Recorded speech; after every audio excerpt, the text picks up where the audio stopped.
함께 읽은 예레미야서 30장의 말씀 내용은 하나님께서 범죄한 유다 백성들을 향한 심판의 예언의 말씀과 함께, 그 다음은 그 심판의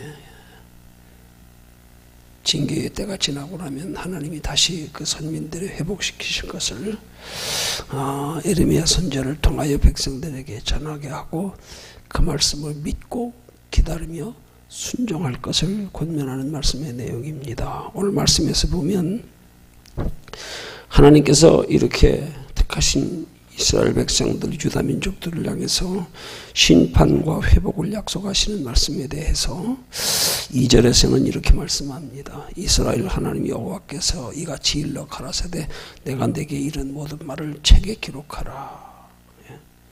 유다 백성들을 향한 심판의 예언의 말씀, 그 다음에 심판 후에 때가 되어서 하나님이 회복시키실 바벨론의 포로에서 돌아오게 하실 70년이 채워져서 그 말씀을 기록하게 하라는 겁니다. 책에 기록하라는 거예요. 그럼 하나님께서 왜 예레미야 선지자를 통하여 이 이스라엘 백성들이 바벨론의 포로로 잡혀갔다가 때가 되어 회복되어 돌아오게 될 것을 왜 기록하라 말씀하는가? 이 말씀은 지금 예언의 말씀이거든요. 장차 되어질 일에 대해서 말씀하시는 거거든요. 근데 이제 때가 되어서 그 말씀대로 그들이 포로로 잡혀간 가운데서 하나님이 바벨론의 포로의 70년이 지나 회복되어 돌아오게 할 때에 저들이 역사 속에서 하나님이 예레미야 선지자를 통하여 예언된 말씀이 그대로 성취되어지는 것을 저들이 목격하고 그 후로 하나님을 바르게 섬기게 하려고요. 하나님의 말씀은 1.1핵이라도 변함이 없구나. 그때 하신 말씀이 하나님의 말씀이 맞았구나. 확실했구나. 한마디로 유다 백성들에게 믿음을 주시려고 하나님께서 예레미야 선지자에게 이르는 모든 말을 책에 기록하려는 거예요. 증거로 남겨둬라 미리. 그래서 저들이 나중에 이루어지고 나서 이 기록된 말씀을 통하여 그때 한 말씀이 그대로 이루어졌구나. 그거 깨닫게 하려고요. 그래서 하나님을 바로 섬기게 하려고. 뭐에 근거해서요? 하나님이 약속된 말씀에 근거해서 하나님이 약속된 말씀이 그대로 성취되어지는 것을 보고 그 경험을 통해서요. 그게 목적인 겁니다. 오늘 이런 말씀이 우리에게 주시는 굉장히 깊은 영적인 교훈이 그거예요. 여러분, 우리가 하나님의 말씀을 통해서도 물론 하나님의 약속하시고 예언하신 대로 이루어짐을 통하여 성경을 통하여 면밀히 살피며 우리가 듣고 배워서도 깨달아 알아야 되지만 더 중요한 것은 우리의 삶 속에서 우리가 그 말씀대로 실천하는 삶을 통하여서 정말로 그 말씀대로 약속을 지키시고 그 말씀대로 행하시는, 그 말씀을 믿는 우리의 믿음에 하나님이 응하시는, 반응하시는, 응답하시고 축복하시는 그런 것들의 경험이 쌓여져야 됩니다.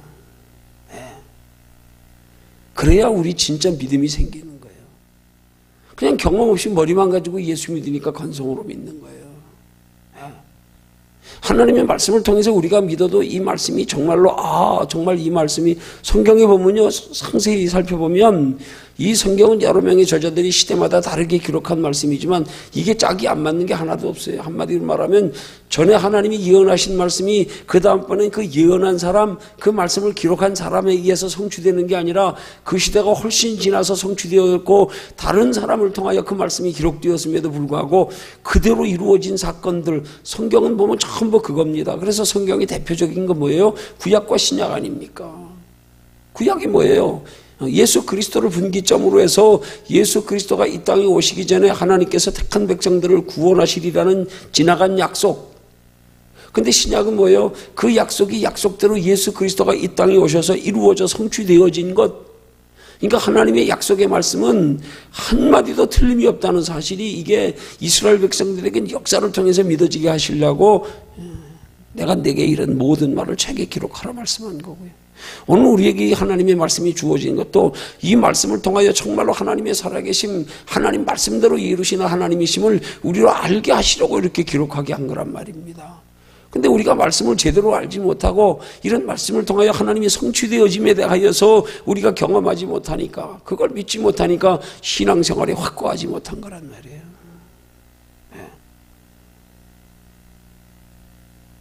물론 성경에 기록된 말씀은 우리가 직접 경험한 말씀이 아니기 때문에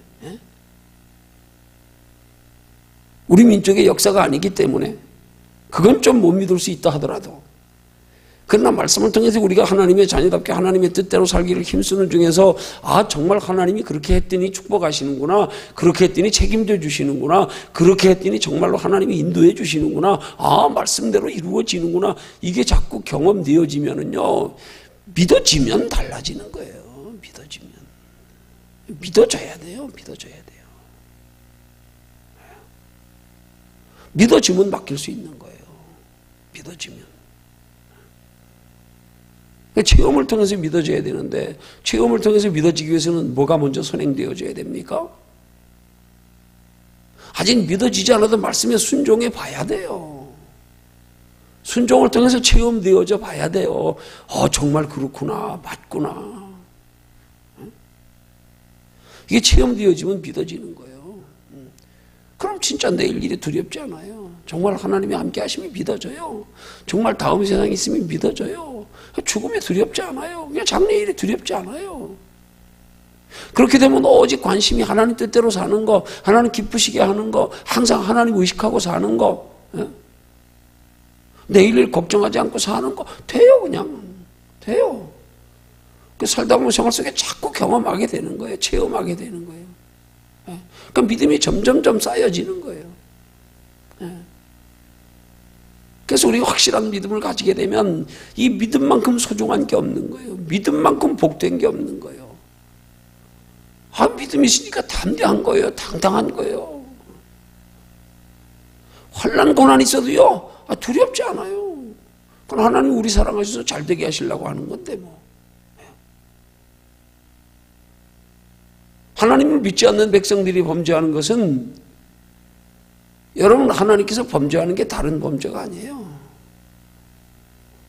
하나님을 믿지 않는 백성들이 무슨 하나님을 향하여 범죄하고 그건 당연하지요. 하나님 존재도 모르는데. 근데 하나님 믿지 않는 백성들에게 제일 큰 죄는 하나님의 택한 백성들을 괴롭히며 대적하는 거예요. 이것만큼 큰 죄가 없어요. 하나님 진노하시는 거예요. 내 자식 건드린다고.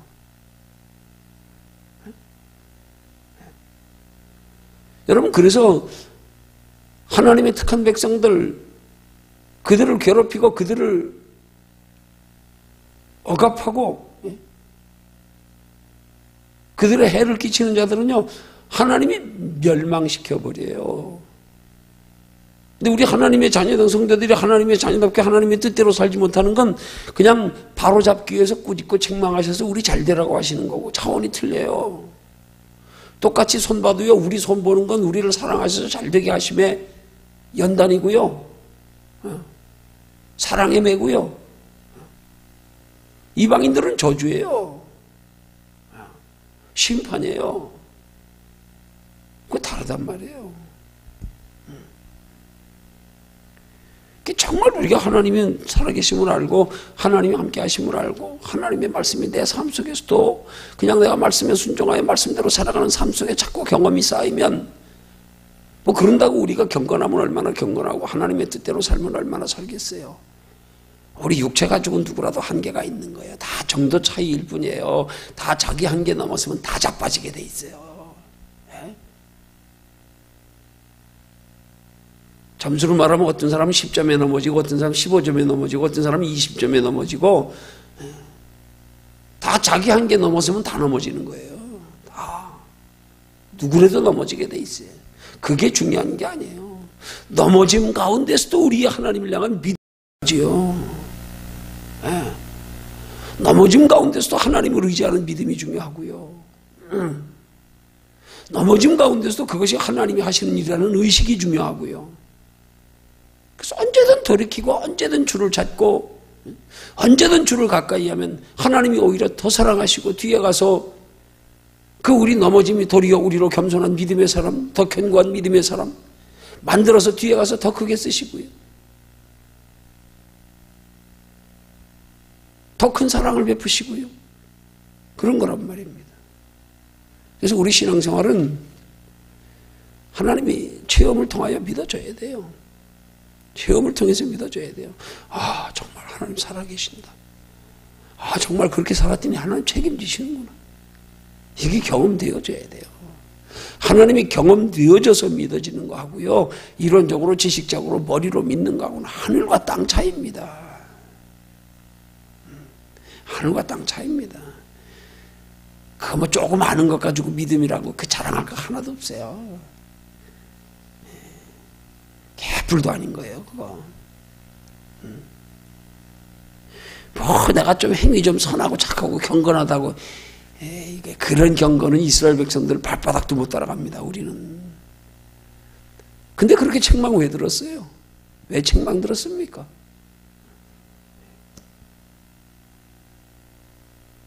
우리 믿음이 뭔지를 똑바로 알면 우리가 사소한 일에 시험 안 들어요. 사소한 일로 시험 들어서 우리 신앙에 영향 안 받아요. 괴로우나 즐거우나가 돼요. 아무리 무슨 일에 시험을 들어도요, 하나님과 나와의 관계만큼은 어쩌지 못해요. 그 정도 믿음이 된 사람들. 하나님과 나 사이의 관계 못 끊어요. 그럴수록 더 깊어지게 돼 있어요. 하나님 앞에 매만 맞을수록 하나님 앞에 더 매달리게 돼 있어요. 야곱처럼요. 밤새도록 기도하며 살려달라 그랬는데도 하나님이 응답 안 하셨는데, 환도뼈까지 부러뜨렸는데, 웬만한 사람은 거기서 다 그냥 떨어져 나가야지요. 뭘. 이제 끝났잖아요. 아니 내 생명 지켜달라 그러는데 환도뼈 분절이 났으면 이제 내 생명 끝난 거 아니에요. 그 더 이상 뭐 하나님 의존할 게 뭐 있어요. 환도뼈가 부러지고 나서도 끝까지 하나님 붙들고 나로 축복하시고 나 지켜주기는 놓지 않겠습니다. 나 죽어도 나 붙들고 죽겠습니다. 그런 신앙 고백했더니 하나님이 야곱으로 통하여 다시는 내 이름을 야곱이라 하지 아니하고 이스라엘이라 하리라. 이는 하나님과 겨루어 이기었다 함이라. 우리 체험을 통해서 하나님을 깊이 알아서 그 체험을 통한 믿음이 사소한 거에 흔들리지 않게 해요. 사람 보고 환경 보고 감정 따라 기분 따라 이렇게 흔들리지 않게 해요. 아무리 그래도 믿음만큼은 이것만큼은 죽어도 안 놓는다. 억울해서 못 놓지요. 억울해서요. 내가 사람들에게 그렇게 핍박당하고 사람들에게 상처를 입고 그것도 억울한데 왜 그걸로 인해서 내 믿음까지 잃어버려야 되냐고요. 이건 죽어도 못하지요. 이거는 나 억울해서 주님 못 놔요. 나 억울해서는. 이 신앙이 분명해야 돼요. 그럴 때 하나님이 그걸 인정하시는 거예요. 그걸 보시고 인정하시는 거예요. 왜 하나님이 야곱의 환도뼈를 부서뜨리면서 그 시험 달아보신 거 아니에요? 한마디로 보면 달아보신 거 아니에요? 어디까지 달아보시고 이겼다 그랬어요? 하나님이 어디까지 달아보시고 믿음을 인정하셨냐고요?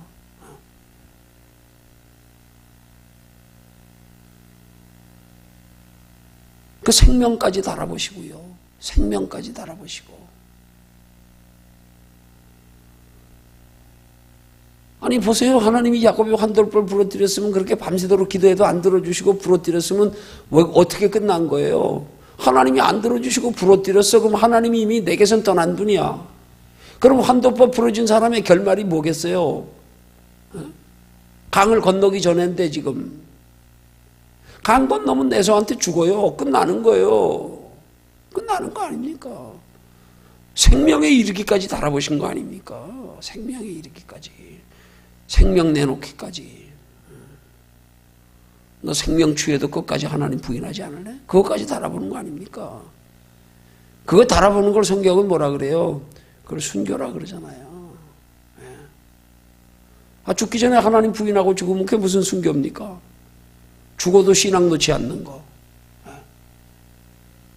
하나님 앞에 인정받는 믿음은 순교적 신앙이란 말이에요.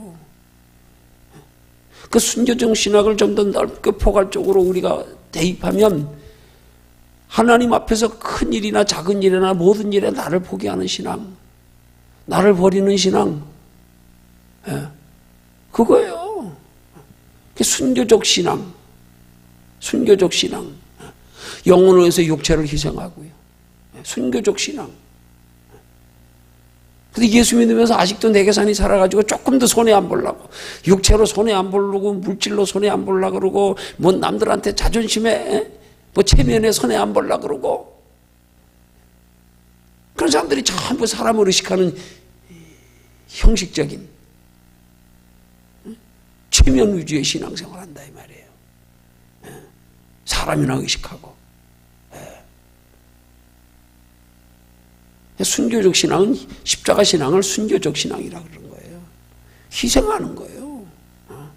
영혼을 위해서 필요하면 육체도 희생하고, 하나님 기쁘시게 하는데 필요하면 때로는 물질로도 힘들어도 희생하고, 궁극적으로 내 생명까지, 육체의 생명까지 영원한 생명 얻기 위해서 구차히 죽음을 면치 않는 희생. 그래서 하나님은 히브리서 11장에 히브리서 믿음의 선진들의 믿음을 쭉, 대표적인 선진들의 믿음을 열거하면서 그 후에, 그 이후로, 그 외에도 많은 믿음의 선진들을 한마디로 이들은 하고 명언하잖아요. 이들은 하나님 앞에 구원받고 영원한 영생 천국에 들어가게 해서요, 구차히 죽음을 면하길 구하지 않았다 그랬잖아요. 육체의 생명과 안 바꿨잖아요. 육체로 죽더라도 나는 영혼 선택하려한다. 육체를 하고 영혼 포기하지 않는다. 이게 신앙이란 말이에요. 그래서 우리가 육체를 위해, 영혼을 위해서 육체까지라도 희생할 신행 정도 되면 그때부터 비로소 모든 것들이 가능해지는 거예요. 그 정도 신앙 됐는데 뭘 내가 믿음 지키고 하나님 기쁘시게 하면 하나님 상 받기 위해서 그거 뭐 힘든 게 뭐 있어요. 육체 생명까지도 하나님 앞에 내가 영혼의 생명 얻기 위해서 육체까지도 각오되어 있다 그러는데 뭐가 힘들겠어요, 뭐가. 그 정도 신앙 되면 그때부터 하나님 책임져 주시는 거예요. 그 정도 됐으면 이제 사소한 거예요. 안 흔들려요. 생명까지 육체 생명까지도 영혼을 위해서 각오했는데 뭐가 흔들려요, 뭐가. 좀 가난하면 어떻고. 또 생각나서 그 얘기 또 해야겠네. 그래도 믿음 좋다는 목사님들의 모임인데도 어떻게 허심탄회하게 앉아 또 이런저런 신앙 얘기.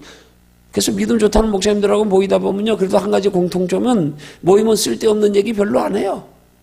참 그래도 은혜스럽게 늘 하나님 편에서 바라보고 고민하고 생각하고 뭐 이런 얘기들 깊이 깨달은 거 가지고 서로 얘기가 주고받고 되지요. 근데 그러지 않는 데 가면 참 그냥 형식이야, 세상 이야기고, 난 그런데 진짜 섞이고 싶지 않아. 그런 모임 중에서도 한 번 허심탄회하게 얘기 나오던 게, 하나님 앞에 평생을 바쳤는데 그래. 은퇴하고 나서 노후에 목사님들 그 비참한 모습.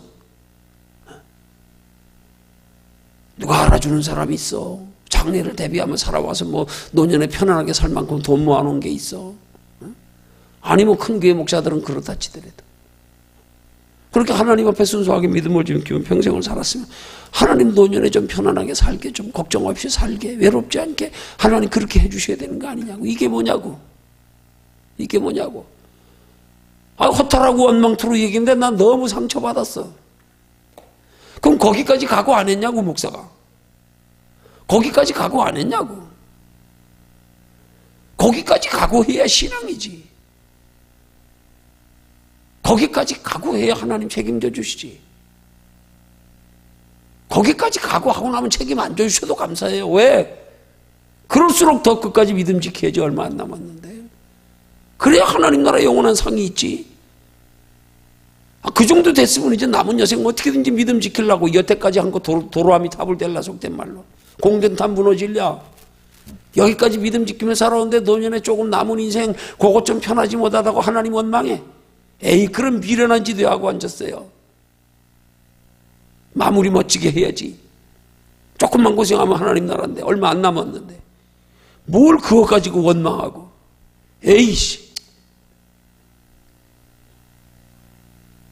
내가 노년에 살 준비 내가 해야겠다. 이게 뭔 신앙이냐고요, 이게.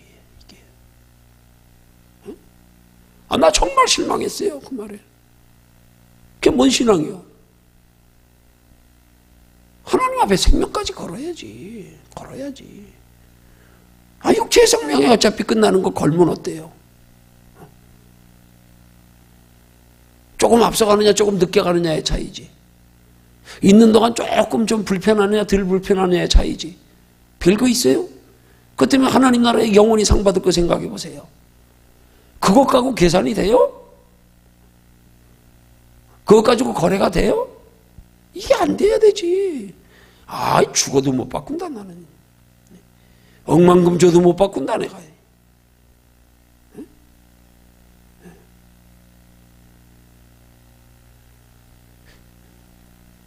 그런 믿음이 되기 위해서 우린 하나님을 자꾸 체험해야 돼요.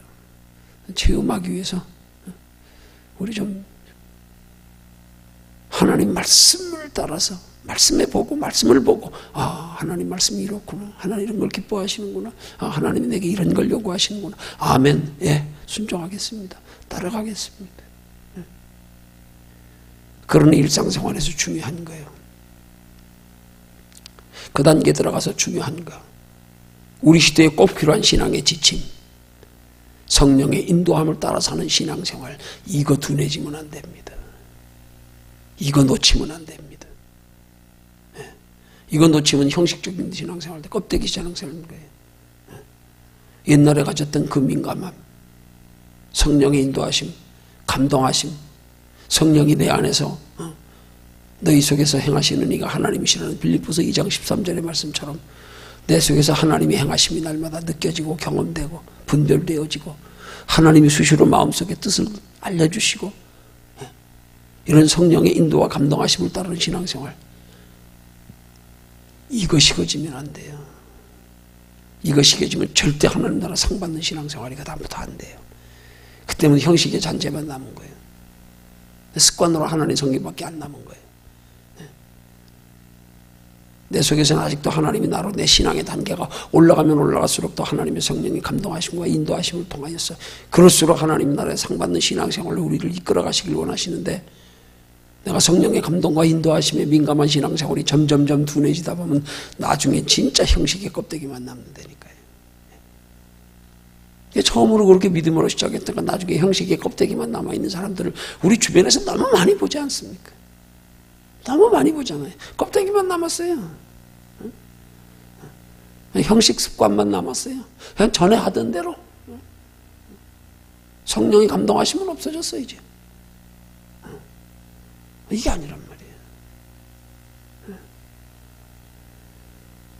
더하여 우리의 성령의 감동하심을 따라 살아가는 신앙생활이 우리의 신앙의 단계가 점점 깊어질수록 더 하나님이 우리와 함께 하시고 하나님이 살아계시고 나를 축복하시는 것들이 자꾸 더 경험되어지는 깊이가 더해지려는 거란 말입니다. 그럴수록 상이 더 커져가는 거고. 그래서 우리 안에서 성령의 감동하심을 따라 행하는 신앙생활의 영적 민감함을 둔해지지 않도록, 잃어버리지 않도록, 그러기 위해서 더욱 기도와 말씀에 힘쓰고 특별히 성령의 인도하심을 우리가 사모하고 구하는 신앙생활이 되어야 될 줄로 믿으시기를 주님의 이름으로 축원합니다.